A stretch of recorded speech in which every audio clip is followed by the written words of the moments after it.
संयुक्त किसान मोर्चा ने नूह में एक बड़ी महापंचायत की, किसान महापंचायत, और वहां पहुंचे थे राकेश टिकैत। राकेश जी, आज लगातार कई दफे mission UP, mission Uttar Pradesh की बात हुई और आपने कहा कि 5 तारीख से, सितंबर 5 से मिशन यूपी को लॉन्च किया जाएगा। डॉक्टर दर्शन पाल कह रहे थे अपनी भाषण में। तो वो मिशन यूपी है क्या?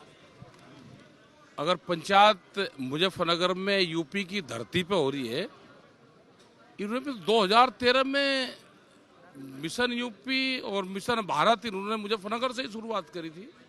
वो क्या था?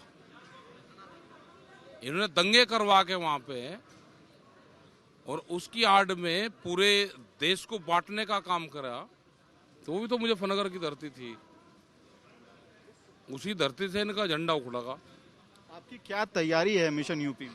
मिशन यूपी में तैयारी है, जो लोग वहां पाएंगे भाई 500 के करीब तो ढाबे लगाए, वहां भंडारे लगाए, खाने पीने की व्यवस्था करी, सब लोग जो जाएंगे वो है। और अपनी संयुक्त मोर्चा तय करेगा, फिर जो भी वहां पे करेगा होगा। मिशन भारत भी तैयार होगा, वहां से ही तैयार होगा। लेकिन मिशन यूपी में कहीं यूपी चुनावों पे टारगेट तो नहीं है? यूपी चुनाव तो टारगेट नहीं है मिशन यूपी का? अब क्या पता भाई जनता क्या करेगी। वहां पे 12,000 तो करोड़ रुपया तो गन्ने का बकाया है। 5 साल से महंगाई बढ़ी, गन्ने का रेट नहीं बढ़ा। एमएसपी पे फर्जीवाड़ा बहुत है। एक जिले में 11,000 किसान फर्जी बना के उनकी फसलों को सस्ते में खरीदा जाता है। आलू का किसान पूरा बर्बाद हो गया, धान गेहूं का किसान बर्बाद है। तो ये बात हम करेंगे। प्रधानमंत्री ने ये कहा कि 2022 में आमदनी दुगनी हो जाएगी, फसलों के रेट दुगने पे हो जाएंगे। तो 2022 में तो फसलों का रेट दुगना हो जाएगा। देश के प्रधानमंत्री ने कहा गेहूं का रेट 4,000 रुपये पे गेहूं हमारे बिकेगा। तो हम तो यही तो मिशन यूपी है हमारा, कि फसलों के रेट दुगने होंगे, आमदनी दुगनी होगी। बंगाल की तरह कहीं बीजेपी के खिलाफ कैंपेन की तैयारी है या चुनाव लड़ने की तैयारी है इस बार? चुनाव तो नहीं लड़ेंगे हम। आज आपने अपनी भाषण में कहा कि बीजेपी राष्ट्रीय ध्वज का अपमान किया है हाल फिलहाल में। ऐसा क्यों लगता है आपको कि बीजेपी ने अपमान किया राष्ट्रीय ध्वज का?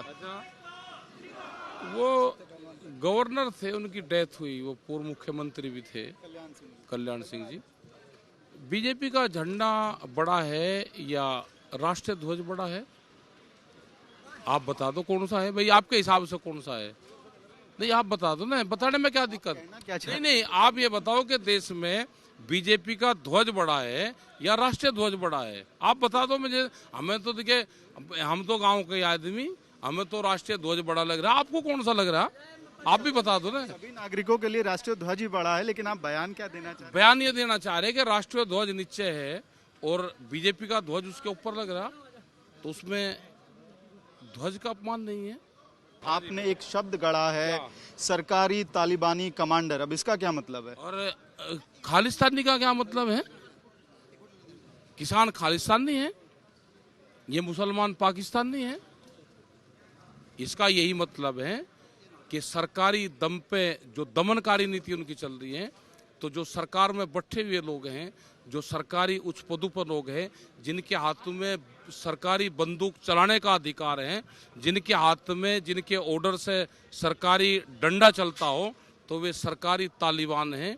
और उनका कमांडर वो है जिसने उसको ऑर्डर दिया। तो सरकारी तालिबानों का पहला कमांडर देश में है, वो मिल चुका है। उसकी पोस्टिंग नक्सलवादी क्षेत्र में होनी चाहिए।